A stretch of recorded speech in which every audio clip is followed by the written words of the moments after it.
Et si un seul événement avait changé le cours de l'humanité? Bienvenue dans Chronique du possible, la chaîne où l'on explore les chemins que l'histoire n'a jamais pris. Aujourd'hui, nous nous posons une question qui hante les historiens, les philosophes et les rêveurs depuis des siècles. Une question simple en apparence, mais vertigineuse dans ses implications. Et si la plus grande bibliothèque du monde antique n'avait jamais disparu? Et si les flammes, ou le temps, ou la négligence des hommes n'avaient jamais eu raison de cet édifice unique, de ce sanctuaire du savoir humain qu'on appelait la bibliothèque d'Alexandrie? Avant de plonger dans cette réalité alternative, prenez un instant. Si ces voyages à travers les possibles de l'histoire vous parlent, si vous aimez voir le passé avec d'autres yeux, alors ce que vous ressentez là, c'est exactement pourquoi cette chaîne existe. Abonnez-vous, laissez un like et suivez-nous dans ce couloir du temps que nous allons emprunter ensemble. Pour comprendre ce que la perte de cette bibliothèque a représenté, il faut d'abord comprendre ce qu'elle était réellement. Non pas simplement un bâtiment rempli de parchemins, mais quelque chose de bien plus ambitieux, quelque chose d'unique dans toute l'histoire de l'humanité. Fondée à Alexandrie, en Égypte, au début du IIIe siècle avant notre ère, sous le règne des premiers Ptolémées, la grande bibliothèque faisait partie d'un ensemble plus vaste appelé le Moussion, littéralement le temple des muses. Ce n'était pas seulement un lieu de conservation des textes, c'était un centre de recherche vivant, une académie internationale où des esprits venus de tout le monde méditerranéen se côtoyaient, débattaient, écrivaient et inventaient. On y trouvait des œuvres d'Aristote, d'Euclide, d'Archimède, d'Ératosthène, cet homme remarquable qui calcula la circonférence de la Terre avec une précision troublante 2 millénaires avant les satellites. On y conservait des textes de médecine, d'astronomie, de philosophie, de poésie, de théâtre, de mathématiques, de géographie. Des centaines de milliers de rouleaux de papyrus, certains estiment entre 400 000 et 700 000 volumes, entassaient les rayonnages de ce lieu unique. Des textes traduits du perse, de l'hébreu, du babylonien, de l'égyptien. Une mémoire totale, ou presque. Et puis, l'histoire s'est chargée d'effacer tout cela. Progressivement, douloureusement. Les causes exactes de la destruction de la bibliothèque restent floues. Et c'est là l'une des grandes ironies de l'histoire. Nous ne savons pas précisément comment le savoir a été perdu, précisément parce que le savoir a été perdu. On évoque l'incendie provoqué par Jules César lors du siège d'Alexandrie en 48 avant notre ère. On parle de la montée du christianisme et des destructions ordonnées à la fin du IVe siècle. On mentionne enfin la conquête arabe du 7e siècle. La vérité est sans doute plus complexe, un long déclin, une indifférence croissante, des destructions successives qui ont saigné cette institution au fil des siècles, jusqu'à ce qu'il n'en reste plus rien, ou presque. Ce que nous savons avec certitude, c'est que d'innombrables textes ont disparu pour toujours. Des œuvres d'auteurs grecs, dont nous ne connaissons que les noms, des traités scientifiques dont les conclusions auraient peut-être changé notre rapport au monde, des pièces de théâtre, des épopées, des récits mythologiques qui s'en sont allés comme de la fumée. Mais voici le moment où nous bifurquons, le point de rupture. Imaginons, et l'imagination ici doit être rigoureuse, disciplinée, ancrée dans la logique historique, imaginons qu'aucune de ces catastrophes successives ne se produise. Que César, lors de son siège d'Alexandrie, ordonne à ses soldats de protéger les entrepôts proches du port plutôt que d'y mettre le feu. Que les tensions religieuses des siècles suivants épargnent les institutions du savoir. Que la bibliothèque traverse les âges, comme ont survécu certaines mosquées, certaines cathédrales, certains temples, abîmées, transformées peut-être, mais vivantes. Dans ce monde alternatif, la bibliothèque d'Alexandrie n'est pas un mythe, c'est une réalité. elle continue d'accumuler, de copier, de transmettre. Elle devient peut-être, au fil des siècles, quelque chose d'encore plus grand que ce qu'elle était. Que se passe-t-il alors? Suivons ce fil. À court terme, dans les décennies qui suivent ce moment où l'histoire bascule, la continuité institutionnelle change tout. Le Muséum continue de fonctionner comme un pôle d'attraction intellectuelle. Des savants d'Orient et d'Occident continuent de s'y retrouver. Les traductions continuent, les débats continuent. Cela signifie, entre autres, que les œuvres perdues d'Aristote nous parviennent dans leur intégralité. Rappelons que nous ne possédons aujourd'hui qu'une fraction de ce qu'il a écrit. Des notes de cours, essentiellement, pas les dialogues soignés qu'il avait rédigés pour le grand public. Imaginez une pensée philosophique grecque transmise sans lacune, sans les filtres et les reconstructions approximatives du Moyen Âge. La façon dont l'Europe a redécouvert Aristote, tardivement, partiellement, souvent à travers des traductions arabes, n'aurait tout simplement pas eu lieu, parce qu'il n'y aurait rien eu à redécouvrir. La continuité aurait remplacé la Renaissance, et dans ce contexte de continuité intellectuelle, certaines découvertes scientifiques cruciales auraient peut-être émergé bien plus tôt. Prenons un exemple frappant. Aristarque de Samos, au IIIe siècle avant notre ère, avait déjà formulé l'hypothèse que la Terre tournait autour du Soleil. Son traité sur ce sujet, conservé à Alexandrie, a disparu. Nous n'en connaissons l'existence que parce qu'Archimède y fait référence dans un autre texte.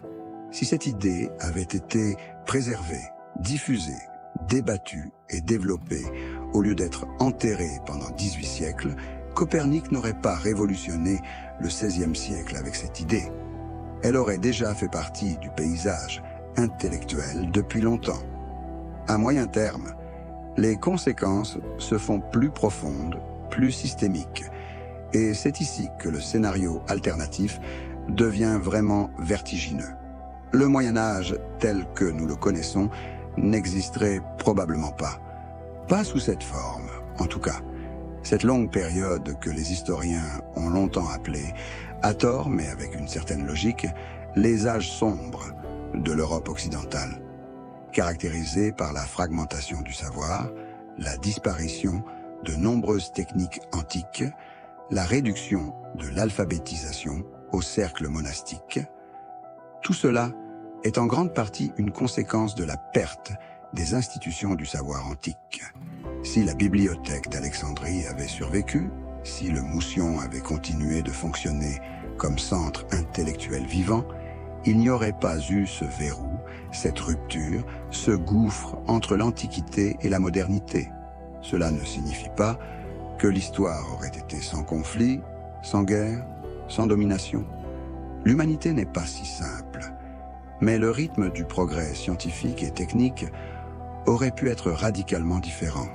Certains historiens des sciences estiment que la révolution industrielle, qui ne se produit dans notre réalité qu'au XVIIIe siècle en Angleterre, aurait pu se produire 1000 ans plus tôt. Un millénaire d'avance sur nous-mêmes. Laissez cette idée résonner un instant. 1000 ans, c'est le temps qui sépare Charlemagne de la machine à vapeur. Si nous avions eu ce millénaire supplémentaire de développement technologique, où serions-nous aujourd'hui? Et puis, il y a une autre dimension, moins technique, mais tout aussi profonde, la dimension culturelle et identitaire. La bibliothèque d'Alexandrie n'était pas seulement grecque, elle avait vocation à être universelle. Elle collectionnait des textes de toutes les civilisations accessibles.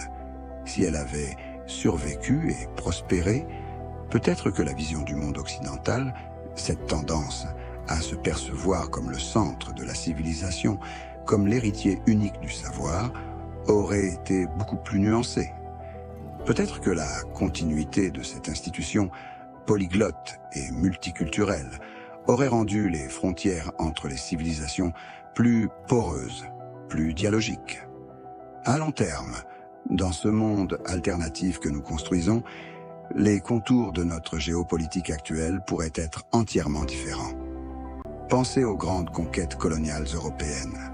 Elles ont été rendues possibles, en partie, par une avance technologique et scientifique que l'Europe avait patiemment accumulée, mais accumulée à partir d'une renaissance qui n'aurait peut-être pas eu lieu dans ce scénario parce qu'il n'y aurait rien eu à renaître. Si le savoir n'avait pas été perdu, les écarts technologiques entre les civilisations auraient peut-être été moins dramatiques. Les hiérarchies de pouvoir qui ont structuré le monde moderne et dont les cicatrices sont encore visibles aujourd'hui auraient peut-être pris une forme différente ou ne se seraient pas formées de la même manière. Et la médecine. Dans notre réalité, certaines connaissances médicales antiques ont été perdues, puis redécouvertes laborieusement au fil des siècles. Des textes de Galien, d'Hippocrate, de médecins alexandrins brillants dont nous ne connaissons que des fragments, tout cela transmis intégralement, aurait peut-être permis d'identifier la circulation sanguine bien avant Harvey au XVIIe siècle, d'éviter des siècles de saignées et de médecine humorale absurde, de comprendre les microbes avant Pasteur. Combien de millions de vies auraient pu être sauvées? C'est une question à laquelle on ne peut répondre, mais qu'on ne peut pas ne pas poser. Alors à quoi ressemblerait notre monde aujourd'hui, dans cette réalité alternative? C'est ici que l'imagination doit s'exercer avec la plus grande humilité, parce que nous parlons de millénaires de divergence. Un monde où le savoir n'a jamais connu cette grande rupture serait si profondément différent d'une autre qu'il est difficile d'en tracer les contours avec précision. Mais certaines choses semblent raisonnablement imaginables. Il est possible que nous soyons, technologiquement, beaucoup plus avancés. La conquête de l'espace, que nous avons à peine commencée dans notre réalité, serait peut-être déjà une réalité établie depuis des générations. La médecine aurait peut-être vaincu des maladies qui nous tuent encore aujourd'hui. L'intelligence artificielle, la physique quantique, la compréhension du cerveau humain, tous ces domaines où nous nous débattons encore, seraient peut-être depuis longtemps résolus, dépassés, remplacés par des questions que nous ne sommes même pas encore capables de formuler. Mais il y a une autre possibilité, moins optimiste et peut-être plus honnête. Un monde où le savoir s'accumule, sans interruption, n'est pas nécessairement un monde meilleur sur le plan humain. Les mêmes passions, la domination, la peur, la violence, auraient accompagné ce progrès.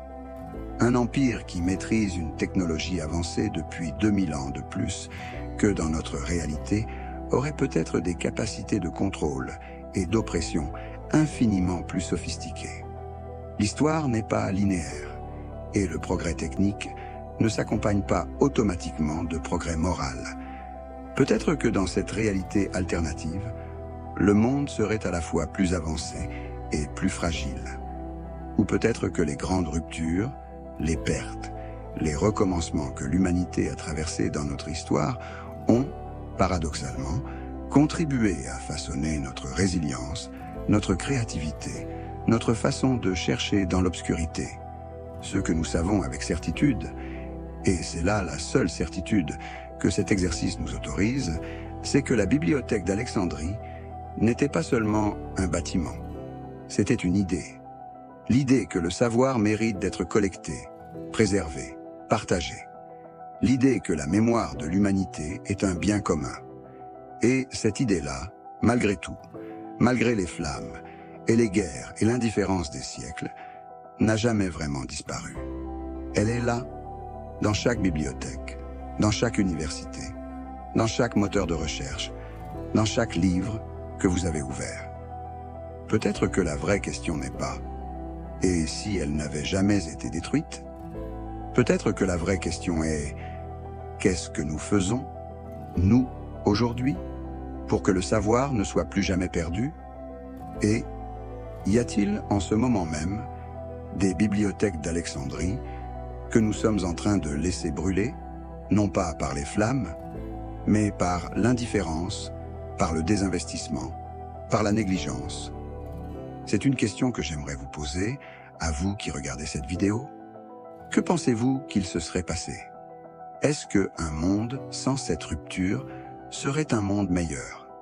Et y a-t-il quelque chose, dans votre propre quotidien, que vous considérez comme une bibliothèque d'Alexandrie, quelque chose de précieux que nous risquons de perdre, sans même nous en rendre compte? Dites-le-moi dans les commentaires. Ces échanges sont la raison d'être de cette chaîne. Et si cette exploration vous a donné envie de continuer le voyage, le prochain épisode de Chronique du possible vous attend. D'ici là, continuez à vous poser les questions que l'histoire n'a pas osé répondre.